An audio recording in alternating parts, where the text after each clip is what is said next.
All right, let's jump right in. This story, it's got everything. We're talking high-tech crime, some really bizarre alter egos, and a string of mistakes so simple you'll have to hear them to believe them.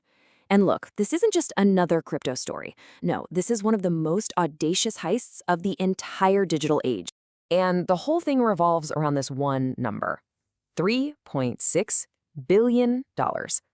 That's how much the US government seized in crypto back in February 2022. I mean, think about that. It's the biggest single financial seizure in the history of the Department of Justice. It's just a staggering amount of money. And this, well, this is one of the people right at the center of it all. Meet Heather Morgan. She called herself a surrealist artist and, believe it or not, a rapper. Her stage name? Razlakan. Yeah.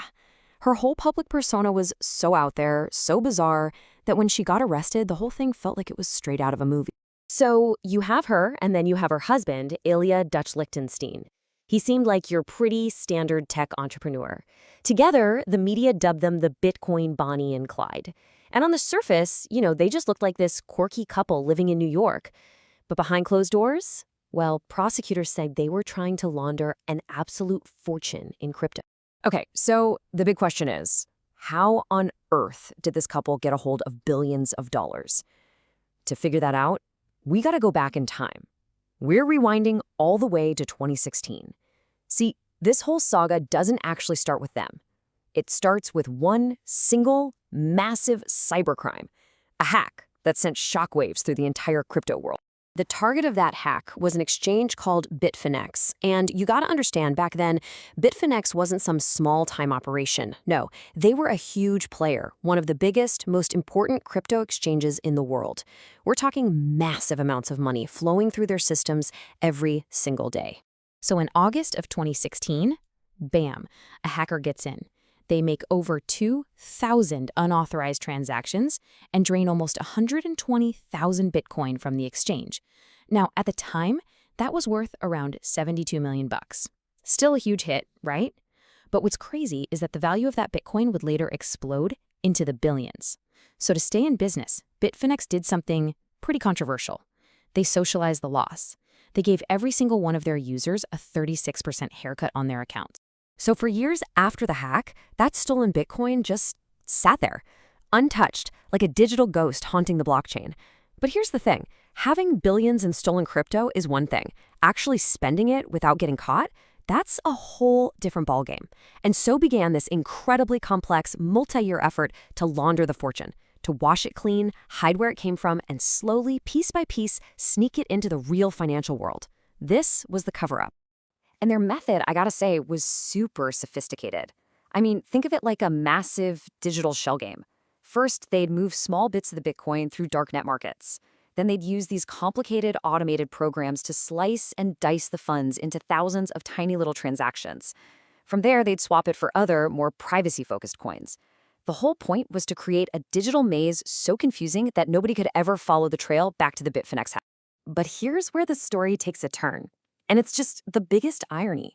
For all that technical genius they used to launder the money, their own personal security, what we call OPSEC, was just shockingly bad. Amateur hour, really. And get this, it wasn't some brilliant FBI counter hack that brought them down. Nope. It was a trail of simple, almost unbelievably careless mistakes that unraveled the whole thing. In fact, the evidence that investigators finally uncovered was so solid, so undeniable, that the judge on the case literally called it a smoking gun. There was just no way to argue against it. And it's a huge reminder, right? That even in the world of crypto, which people think is anonymous, digital forensics can be incredibly powerful. The blockchain might not know your name, but believe me, it never, ever forgets. So what were these mistakes? I mean, it was a total cascade of failures.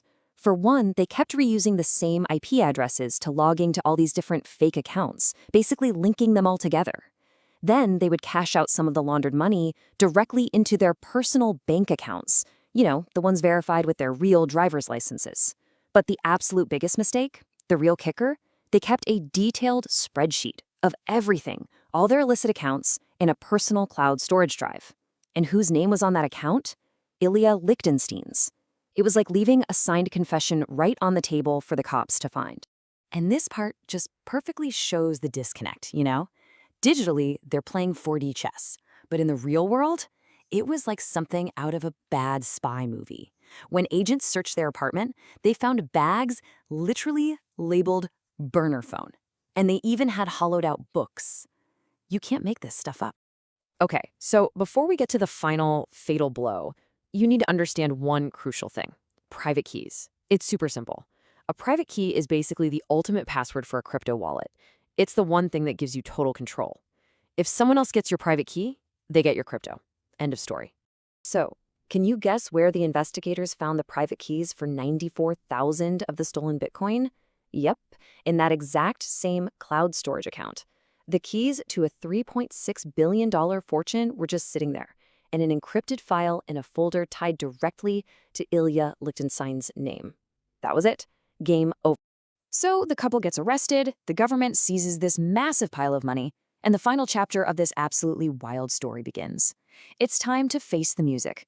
We're going to look at the legal consequences for our Bitcoin Bonnie and Clyde, and of course, answer that billion-dollar question.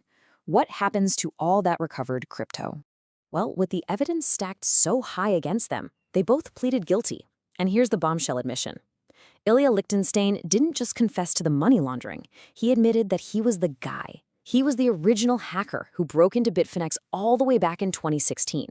Heather Morgan also pleaded guilty to her part in the scheme. So, for being the mastermind behind this whole multi-billion-dollar operation, Lichtenstein got sentenced to 5 years in prison. And for her role, Heather Morgan was sentenced to 18 months. And the money? What's happening with that? Well, in a really unprecedented move, all those recovered funds are going back to Bitfinex. And the exchange has a plan. They're going to use 80% of it to buy back and then burn these things called Leo tokens. Those were special tokens they created right after the hack to basically make whole the customers who got hit with that 36% haircut. And this is actually a really big deal, legally speaking. The court ruled that Bitfinex was the official victim of the theft. That set a huge precedent for property rights in the crypto world here in the US. It really helped clarify who legally owns the assets when they're sitting on an exchange. So all of this leaves us with a pretty big question, doesn't it? I mean, you have the largest financial seizure in history, unraveled by a simple spreadsheet in the cloud. It just goes to show that even the most complex digital crimes can fall apart because of basic human error. So you have to wonder, in a world where we leave digital footprints everywhere, is any transaction truly anonymous? Is the idea of a perfect, untraceable crime just an illusion?